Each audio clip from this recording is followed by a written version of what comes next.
Welcome to Season 3 of Bloom with Tina and Kelsey. Our mission is to empower women to be true to themselves in every aspect of life. Get ready to ignite your friendships by using the Let Them, Let Me theory by Mel Robbins. Sometimes you may feel so consumed on worrying about what others are doing or what others may think. Why waste your energy or precious time?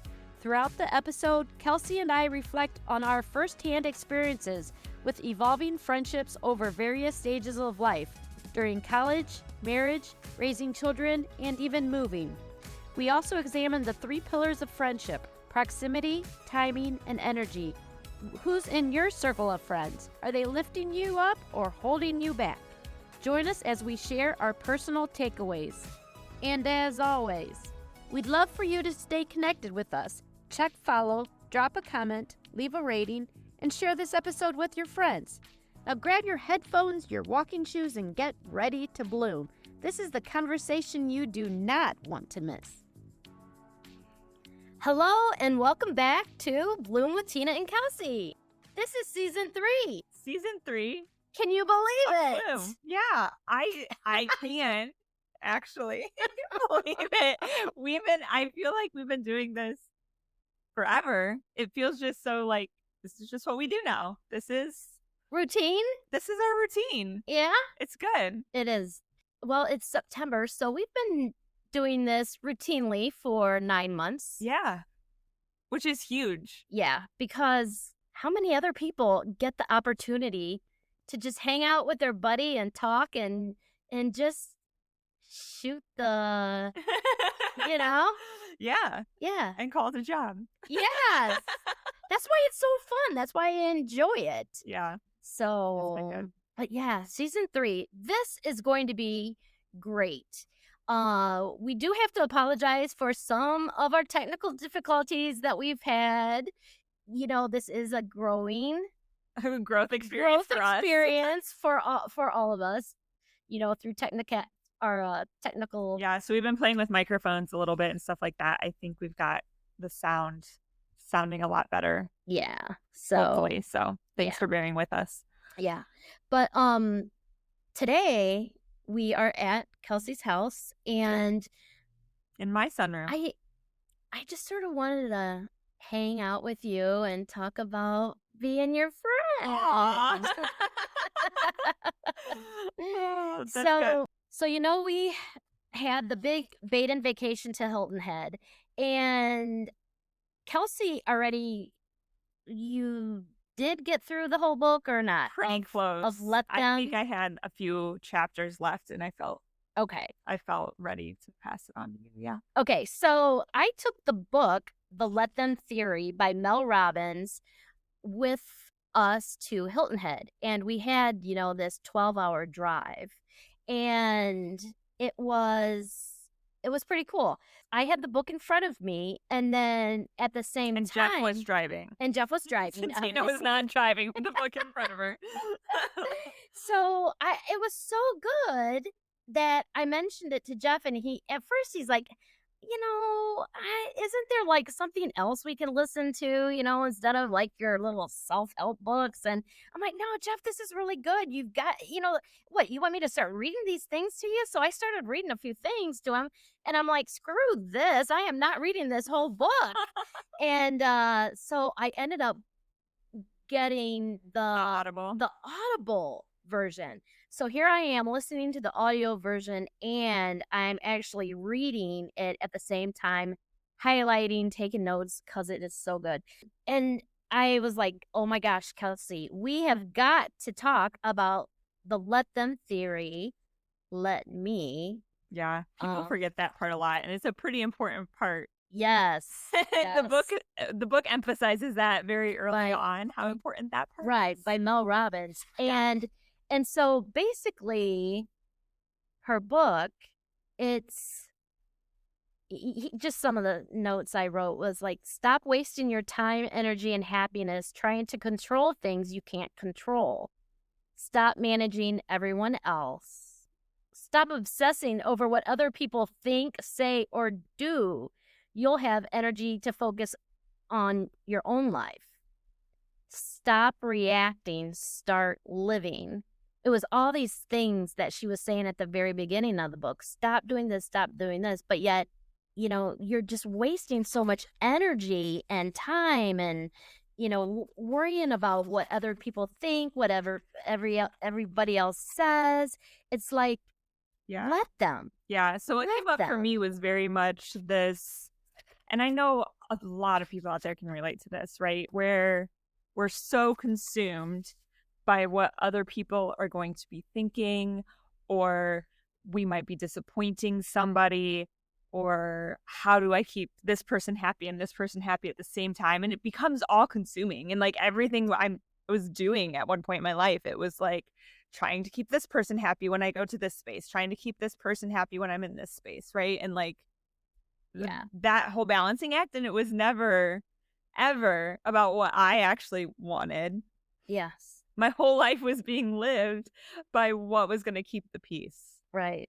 And the part back to let them and let me is not just like let them be mad, right? So like I can start living for myself and let them do their thing, and they might react however they might react, and that's okay. But also like when somebody is upset or is doing something that is not what you want per se, like what do you want and what are you going to do about it? That's the let me part, right? Right. Yeah. I mean, when I was reading the book, it's like, how people react a lot over the tiniest little things, or they complain about the tiniest little things, or they have comments, and you see a lot of it on social. And what I got, it's don't let these trivial nonsenses steal your focus on what's really important to you. Yeah. It's how you react to things, Yeah. So you have more control than getting all fired up about what somebody says about something silly. And why waste your energy and your time on those crazy nuances? Yeah. I think I know we read the same book, but I feel like we're coming at this from two very different perspectives, which is fascinating to me as we're having this conversation. Really? Well, this was just at the very beginning of the book. Well, I mean, yeah, that's fine. Yeah. But it's interesting because my biggest takeaway was definitely what I was just talking about, like stop living your life. And I feel like I've done that. Every single thing I do isn't necessarily to try to appease the person next to me. I still do that, I think, too often sometimes with some people in my life. Do you? The little ones in my life. Oh. Little ones. Okay. But I've gotten a lot better with adults. Yeah. Of being able to do what's going to actually make me happy and saying what I actually want to say and think. Yeah. But you're coming at it from a perspective of like if somebody else's actions are bothering you.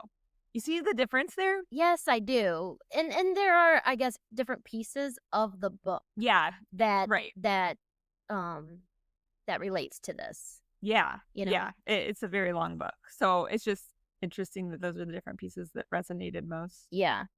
But and as an adult, I know that I have a harder time. Yeah. Letting go of some things than you do, but yet I have grown so much. And honestly, about letting go of and honestly, I don't have time to deal with stuff like that. Yeah. And I am who I am. Yeah. Yeah. Yeah. So that's awesome. Yeah. Yeah. But self-awareness. Yeah. Yeah. And you are getting, like you said, it's a growth. It's growth. And the thing is this book has also, I just mentioned seeing stuff on social media, but it's also relates to things in my home too. Yeah. If my husband wants to do something, or if he makes a decision that he wants to go here or there, or that's things like whatever is important to him, then I'm okay with that. Let him take the boys to a tractor pull or something at the fair, or that's okay. That's what they enjoy. Not that I never did not like them doing that. I'm just saying You used to take it personally, and it's not personal. not really personal, but I don't know. No, I don't think so. I don't think so. Okay. No. Okay. But I guess you just need to respect and love what everybody else has in their life that's going on and their interests, and that's okay. Yeah. Let them do what they want to do, and let me then do what I want to do. Right. Or let me have this time to do this, or to do whatever. And back to, so you kind of mentioned at the very beginning that you wanted to talk about our friendship. Yes. And I think this relates to that a lot, of like, when you have friends who are on, like, you're not always going to have the same friends your whole life, right? Like, at some point, one of you is going to make some life changes and it's just no longer aligned. Right. And that's okay. You can let them do what they're interested in. You're allowed to do what you're interested in. And sometimes that is just for the night, and sometimes that's long term. Like, it just is. And you don't have to have the same friends your whole life, and it's okay. Yeah. Yeah. I kind of grew up already realizing that, I think, because we moved when I was in 5th grade. Okay. So I had already done the whole, like, start over, make new friends thing as a 5th grader. Yeah. And then I went through it in junior high, like most kids do. So I'd made all new friends as a 5th grader, and then went through junior high, and it was just completely thrown up in the air again because people I thought were my friends weren't. So, like, I went through it again 2 years later. Yeah. So you moved different times in your life. I only moved that once. Oh, just once? Yeah, my parents moved multiple times after I was in college. Oh, okay. But that's the only time I and made a like move. So high school friends. Let's talk about this. Okay. How big of a class did you graduate in high school? 214. Did you know these people? Yeah. 214 people? I mean, I at least knew who everybody was. Okay. I'm pretty sure. Maybe there were a couple of the quiet ones that I didn't know, but yeah, for the most part. Yeah, that's good. We graduated with 88. Okay. 3 little small towns together, and we should know before we get too far. You just used the word "we," and that's you and Jeff. Oh, yeah. So you and Jeff graduated high school together, and also John and I graduated high school together, which is crazy. To clarify.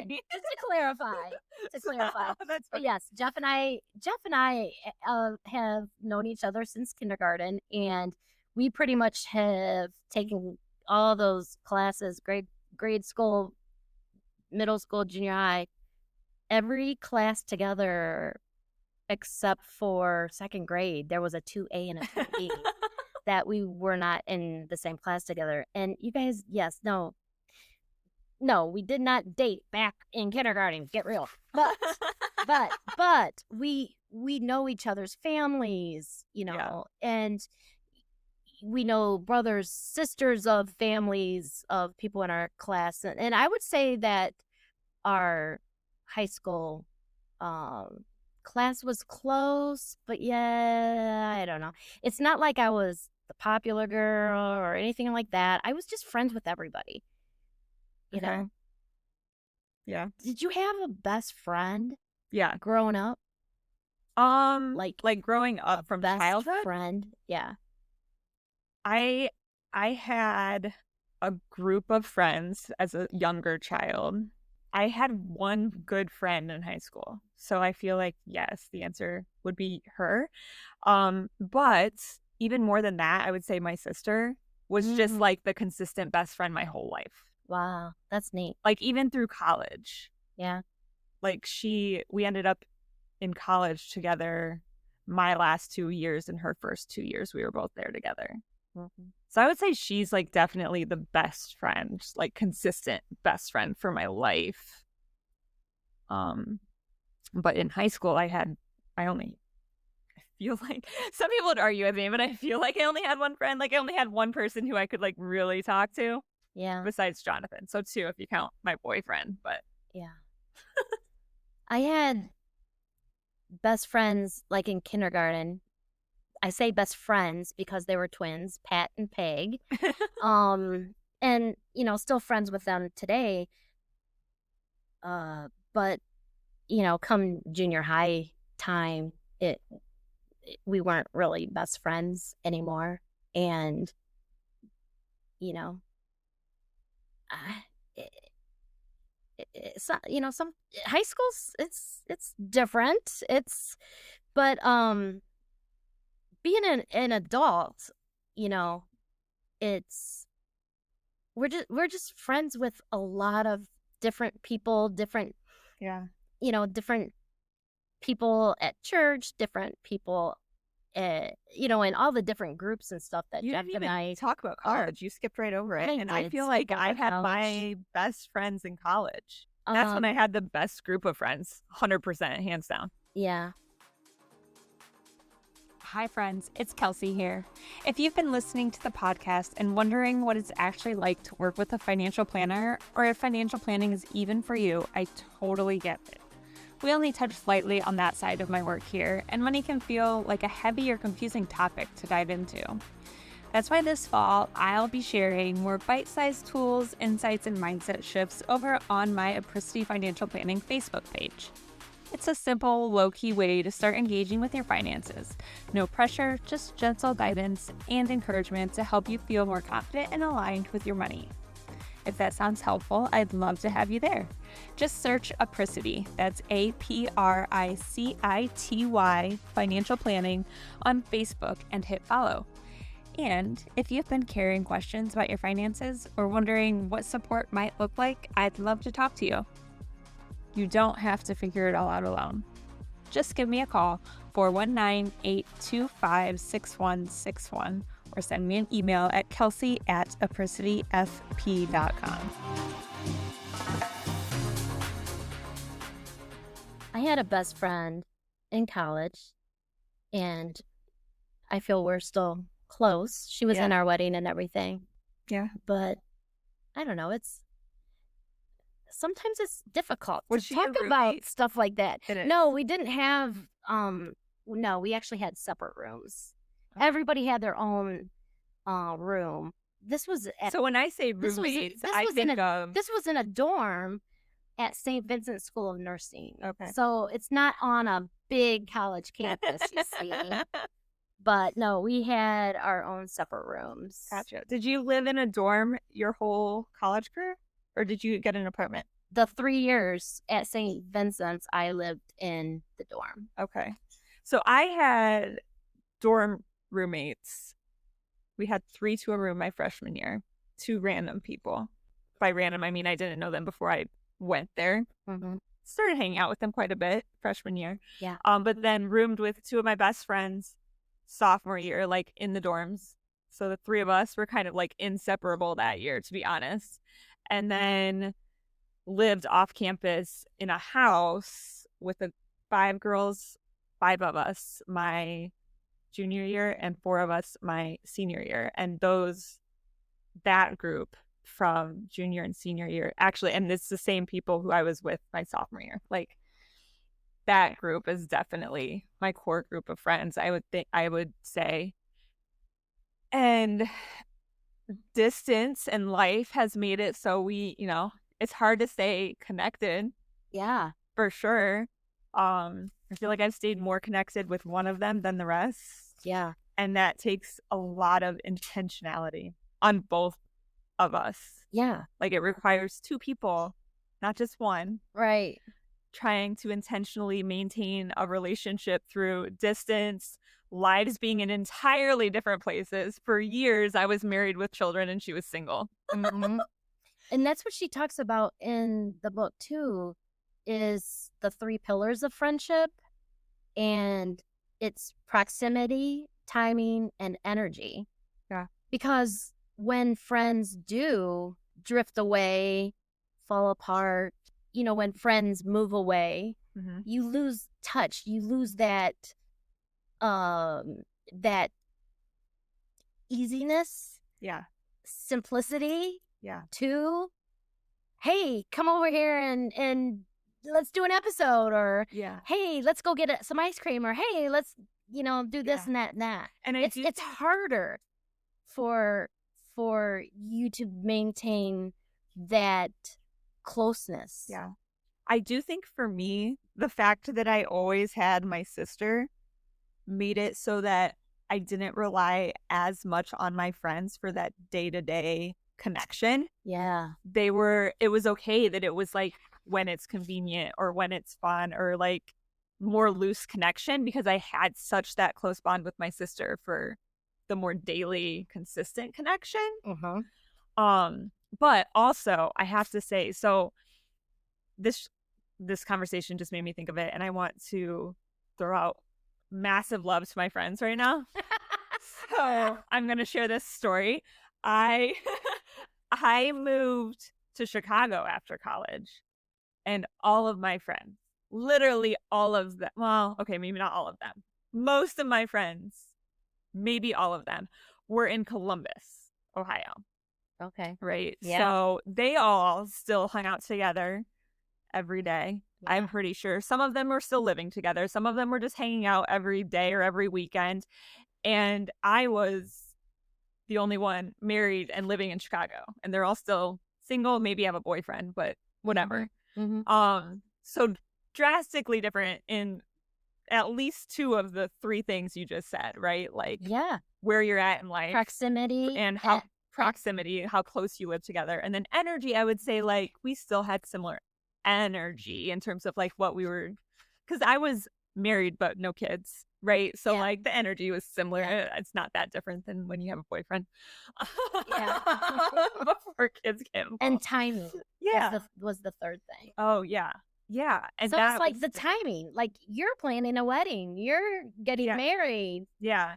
But I 4 years so I think I was in my 4th year of marriage when I got pregnant. And they all, even though I had not been around, I had not been at the weekend gatherings for 4 years. Yeah. I had driven back to see them maybe once a year. Okay. And stayed connected via Facebook and texts, mostly just Facebook, like staying connected. Yeah. They threw me a baby shower. They all flew out or drove out to Chicago. One of them was at a work trip in California and rerouted her flight to Chicago instead of back to Columbus. Wow. So that they could throw So me a special. baby shower. That is so special. Isn't that crazy? That is so cool. I felt so loved. Yeah. So That is so cool. And we had so much fun. Yeah. So anyway, it's possible to maintain those connections Well, through distance. Well, especially nowadays, now I feel like I see a lot what my high school friends are doing just because of social media and Facebook and yeah, we didn't Instagram. used to always have to see all Yeah. that stuff. And we didn't know what the heck everybody's doing, or now I said have to, but or get to. We didn't we get get to. See all that stuff. We get to see stay in what touch with people in a new way. yeah, quote, stay in touch, even though there's a lot of stalking going on or whatever. But I try to I try to reach out and even like make little comments on people's Yeah, Facebook exactly. posts feels like connection. Yeah. It's genuine. It's connection, and it's showing that you're caring and that you love and you're thinking about them. Yeah. Yeah. Yeah. So yeah. And the second pillar they were talking about is timing. And it was funny because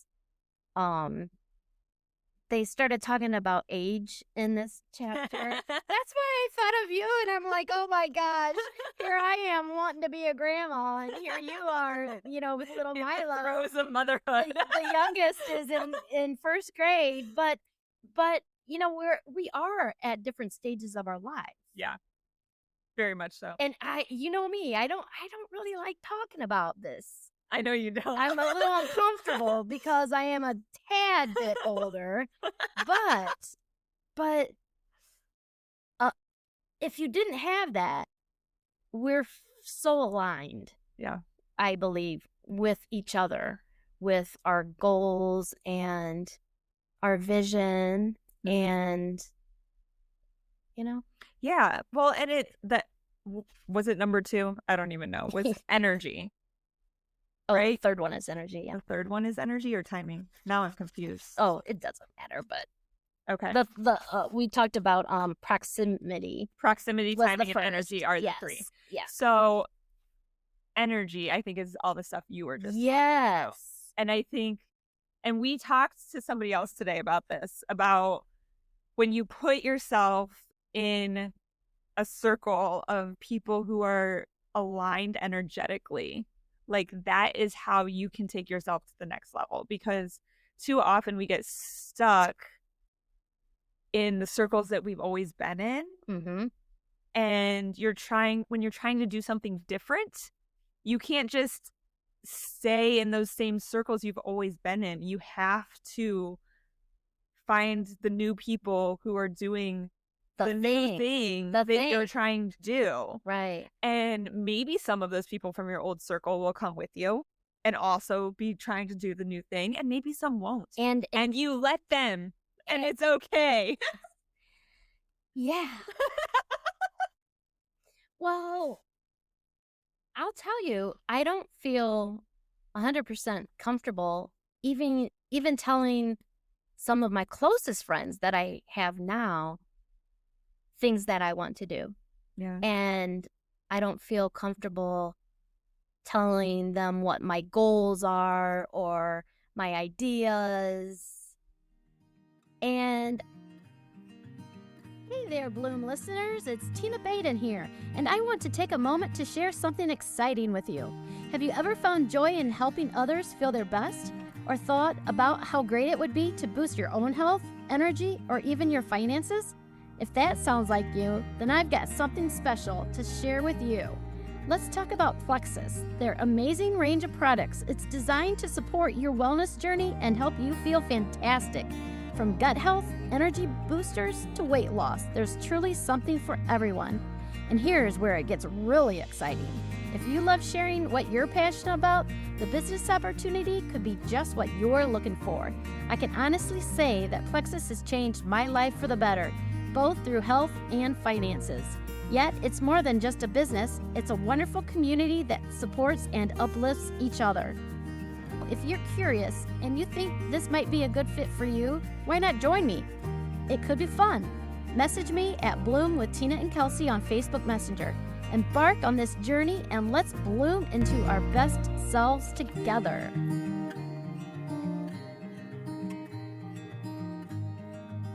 And that's okay too. And like, you don't have to share everything with everybody. That's the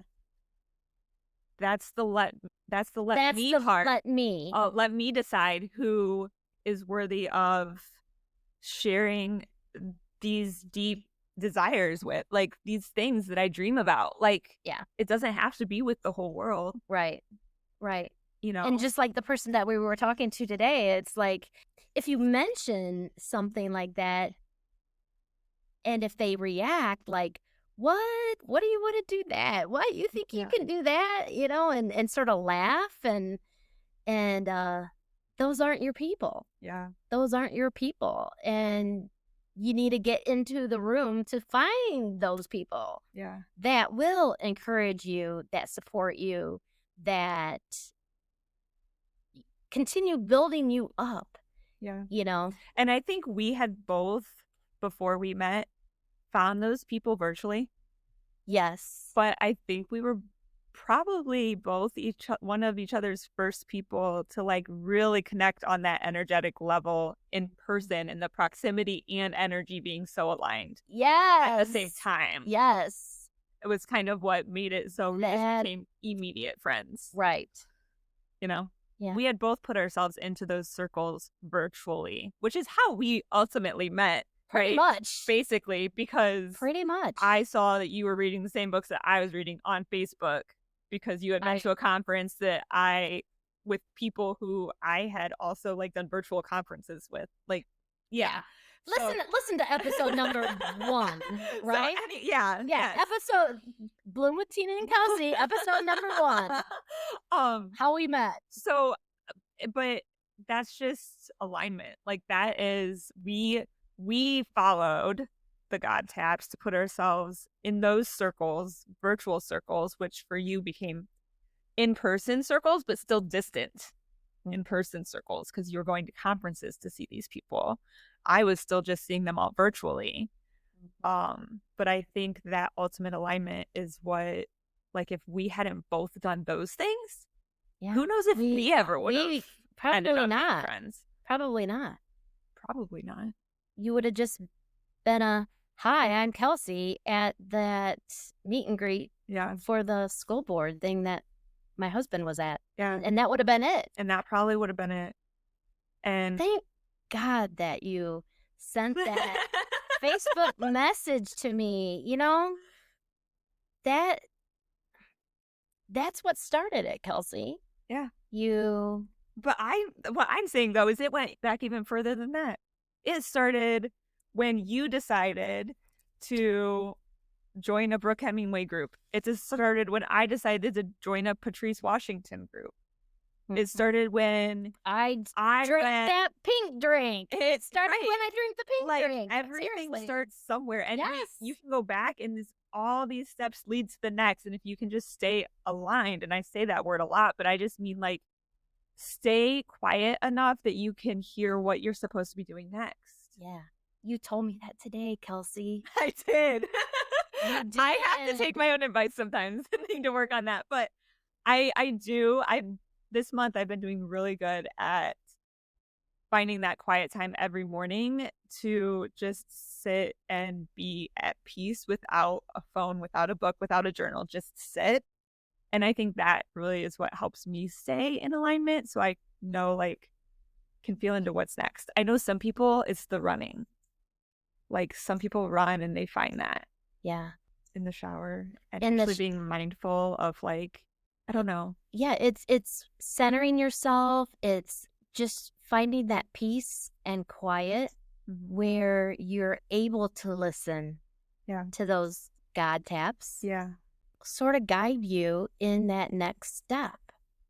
And it'll take you somewhere that you don't even know exists yet. Right. Right. Cool. Yeah, that was our takeaways from the book, Let Them. Yeah. It took us in a lot of different places, again, because it is a very big book that covers a lot of material. Right.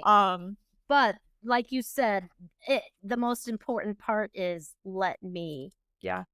Like, so, what are you going to do about it? Yeah. I mean, Kelsey, seriously, though, we could have so many episodes on that book. Yeah. We probably could. But I think this was a good one. This was enough. This was enough. Awesome. Well, welcome to season 3. Yes, it is, you guys. And we're going to dive back into these types of conversations, a lot more interviews we've got lined up that we're super excited to share with you guys, sharing some people's stories of adventure and following those God taps and staying in alignment. So it's going to be great. It is. Stay tuned. It's going to be a good season. All right. Have a good one. Thank you so much for tuning into another episode of Bloom with Tina and Kelsey. Your support truly means the world to us, and we're so grateful to have you as part of our blossoming community. We hope you enjoyed this week's conversation and found inspiration in our discussions. Don't forget to subscribe so you never miss an episode. And if you love what you hear, please consider leaving us a review. Your feedback helps us grow and reach more listeners like you. Join us next week for another exciting episode filled with insights, laughter, and growth. We can't wait to share it with you. Keep blooming and see you soon.